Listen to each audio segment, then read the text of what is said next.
Was the political atmosphere in Maricopa County, Arizona, conducive to political mischief, an election mischief? Hi, I'm Ron Ludders for Hub Radio Phoenix, and today, once again, we have Mr. Brakey, Mr. Tom. I always mess your name up. Too many first names. Yeah, just use John. At any rate, John Roberts. Brakey. Notice that name, John Roberts? Yeah. Brakey. It's not the same Roberts that you're thinking of. And he's here, and he's an expert on this stuff, and so we're gonna talk a little bit about him. So we think that there may have been some political mischief because of the political atmosphere here, and you had quoted the great Ronald Reagan, trust but verify. And so we have that bit of a problem. Now let me set the stage here, and then we'll go into this. We had the very, very early call with Fox News. We also had Adrian Fontes with a lot of different problems. We had the mailbox issue, and then we had the voter drop box issues. And then on account of this, we got into emergency voting centers, and so we didn't vote by precinct as we normally did. So how do you see this whole thing? Were we perhaps victims of a political atmosphere that could have been manipulated? I would say that yes and no. With the ballot box drops and this other stuff, I think I have no real problem with that. Okay, my problem with Maricopa elections is what you just said about Ronald Reagan, because trust but verify. When do we get the verified part? We discussed before that the audit was flawed. The Maricopa County Board of Supervisors does not want that verification public. They've gone to court to stop it. They once again said that they would agree to the audit with the Arizona State Senate, and then they changed their mind, and then they re-established that. They said that, yes, in fact, they are a political subdivision of the state of Arizona, and that the lawmaking bodies in the state of Arizona, the House of Representatives and the Senate, and so they said, well, we'll go along with it, and then they changed their mind again, and now they want to do an audit, and the plenary responsibility, it belongs to the Senate or the House of Representatives. And in this case, the Senate has said, we're going to do the audit. So go from there. That's a good thing. And it's important that we do have the verification.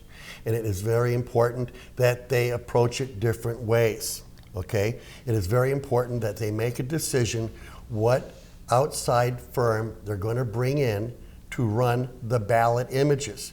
There are two companies in this country right now that can take the ballot images and then reprocess them through a different computer system, okay? And then they can come up with a report and see if it matches the Maricopa canvas. And then if they have a discrepancy report, they'll put that off to the side, that they get together and try to figure out these discrepancies, and that happens. And the other thing that they need to really do is to go ahead, I would suggest, well, first off, with the images, once they get them all done, they should sort them into 743 precincts, put them all online, and let anybody audit them. Why not? You know, these are public records. They are. Okay? They belong to us. And there's no way, they keep talking about, well, we want to protect the privacy of the individual. As a former auditor, I don't see how that's possible to find out how, if a vote says, hey, we voted 600 votes this way and 500 votes that way, how do you know which one of those votes is mine? I don't see that's possible. That's right. So you got it. So they're using smoke and mirrors. They are. But folks. In case you write your name on the ballot, you got to pay me to take that off. Well, I'm sorry. If you choose to write your own name on a ballot, doesn't take the right away from voters to verify. And by the way, I don't care if you write your name on a ballot. If they're saying, well, if they write their name on it, then after the election they get the image, they can say, hey, Joe, you owe me $50. See, I voted the way you wanted me to. Well, if you think that that's the problem, get rid of vote by mail, okay? Because what stops somebody can buy your kitchen and paying that? I think it's all ridiculous. Okay? It's a way that maybe they don't want us to have elections that we can believe in. Okay? Maybe they want to hide the images because maybe they're protecting the right to cheat now, or maybe in some future election. Yes. The solution is transparency. We, as the people and the bosses, need to demand that we have the transparency in elections that we need. You know, a lot of bad things, if this thing is not resolved right, is going to happen. It's cynicism, and people stop voting. That is what's going to come out of this if we don't. There's a lot of people interested in this whole subject. In fact, 74 million people voted for Trump. They need to know if the election was real or not before we can heal. People need to walk away from the ballot box and know it's real. And if they lost, they need to be able to question, was it fraud? We need to get that off the table. Exactly. We need to be able to get people to walk away and say, you know, maybe we ought to come up with more ideas. Maybe we need to appeal to more people. Do you see what I'm saying? I do. Maybe the whole system's changing. You know, I tell people that, you know, citizens are going to destroy this country, and for this eagle to fly, I'm on the left wing. You're on the right wing. Exactly. 2 left wings or 2 right wings on this eagle, it's going to crash, Ron. Yep, okay? I agree. That's where we can get together. You know, I'm a progressive Democrat, okay? And I'm a conservative Republican. Right.